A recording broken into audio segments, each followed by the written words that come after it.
yeah, my last experience was really life-changing. Yeah, it kind of stuck with me. Having that space that I can enter, even now, it's incredible. I can just close my eyes and sort of remember how I felt in that moment. Just a pure letting go. And yeah, it's still accessible to me. You mentioned 5-MeO. I'd love to hear about your experience. 5-MeO DMT.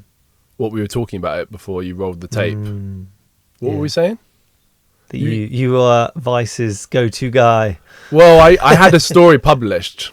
I went to Tulum in Mexico and did a story about the toad tourism market there. There's a hotel, the Bufo Sanctuary, that was set up by a Venezuelan actor, where you can literally just walk in off the street and smoke toad. It's called speed toading. So you're not doing it in like a retreat or anything. You're just going, smoking toad, like experiencing unity consciousness. And then an hour later, you're back in like the center of Tulum, which seems pretty unwise to me. So set the scene then. If someone walks off the street, goes into this bufo, so what goes on there? Like, what's the setting like, and what's the administration like? They've got some teepees set up out back, and they've got a couple of chaps that are just at hand to, put on these impromptu ceremonies. Sing happy birthday to you when you come back around. Well, I actually heard about an Ibogaine clinic, which is a whole nother psychedelic, that started offering 5-MeO or bufo, but they didn't really know what they were doing. And yeah, when people were coming out of the trip, they were singing like happy birthdays to them, which is really strange, like to wake up after like that most intense possible experience and you just got a bunch of like strangers projecting their own shit, like singing happy birthday to you.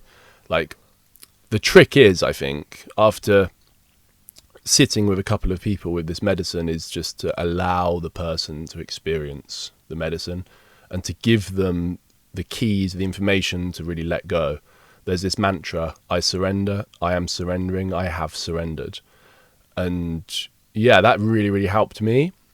And yeah, my last experience was really life-changing. And yeah, it kind of stuck with me. Having that space that I can enter, even now, it's incredible. I can just close my eyes and sort of remember how I felt in that moment. Just a pure letting go. And yeah, it's still accessible to me. And crazy, right? But yeah, you've got to do it in the right way, because it's just so intense. Was it like a facing death? Was it surrendering to your own death? Pretty much, yeah. Because the ego has to totally dissolve.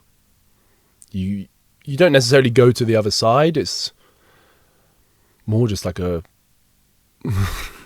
dissolution of everything. So the ego fights back. And that's the kind of terrifying thing. It's like, oh my God, why have I done this? What am I doing? Like, you're letting go of control. So yeah, I think the key to facilitating experiences for folks is to be able to give them that guidance about what to do to allow yourself to just surrender to the medicine. And yeah, I think that's where people get it wrong, because if you don't, then you're kind of stuck in this like weird sort of in-between purgatory place, and that's left tons of people really untethered. I think, yeah, of all the medicines, I've heard the most like negative stories about people smoking bufo or 5-MeO, because yeah, if you don't do it right, you can get really stuck. And yeah, on the face of it, it seems very simple. You just smoke it and then suddenly you're in this kind of other world. There's not the whole like rigmarole of brewing the ayahuasca and, waiting 3 hours for it to kick in. It's just boom. So yeah, folks develop a kind of God complex, like the receivers and the facilitators. They can, if they abuse it. Did you have the context for it going in? Like, did you somewhat know that all what you just said was the makeup of it? Well, I did it once in 2019 with some friends of yours, actually. And yeah, we were just in this dude's like back garden in Barnet. I love that you say some friends of yours, mentioning no names. And I had no information about what was coming, really. So when this like bad trip, I could literally see the letters like written across my forehead. And then, yeah, I let go. By the grace of God, I let go. And it was really great. and I was breathing succulent, sweet breaths like never before, doing cat cows, a bit of yoga, and then I lied down, and then suddenly this dude was giving me a full body massage, and it kind of felt good, but in the same way it kind of took away from totally surrendering to the experience that I was having and this cosmic orgasm that was enveloping my mind, body and spirit. And then the person who went after, really, I don't think had such a positive experience. Like, she didn't really let go.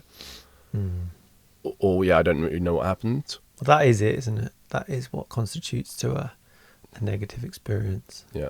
It seems to be. So having that reference point, then when one, sits with folks, whatever the medicine is, and it seems like it's been doing in the right way, and you're able to have a sort of full experience, and it's just really blissful, and yeah, you're allowed just that space to experience. Yeah, super, super grateful, yeah. How is it manifested in your day-to-day? Like those experiences, maybe the particular one in Mexico, like how did that then go forward and manifest and impact your day-to-day? I mean, it's all about integrating the lessons too, right? You can do however many psychedelic experiences, and I haven't done that many, to be honest, because I feel like, once you get the message, hang up the phone, and it takes time to like change one's behavior, one's habits, patterns, all of that. But I would say on the whole, like my mind is just so less busy. Yeah, I think I've let a lot go, thankfully, during these experiences. Really connected with a sense of gratitude to my mum and dad just for the gift of life. And through that, I think one can forgive a lot as well. Because at the end of the day, like, I'm just grateful to be here today, for this cacao, to somehow have had this really slim book published. Like, it's crazy. And yeah, nothing else really matters apart from, being thankful to the people that have come before you to be able to have this life now. And yeah, maybe I would have had that realization had it not been for psychedelics, but it was psychedelics that spawned that for me. And yeah, slowing down and tapping in to what really nourishes me and it makes me feel good. But it's an ongoing process. It's totally ongoing process. This morning I literally checked my phone like the first thing when I woke up. What an idiot.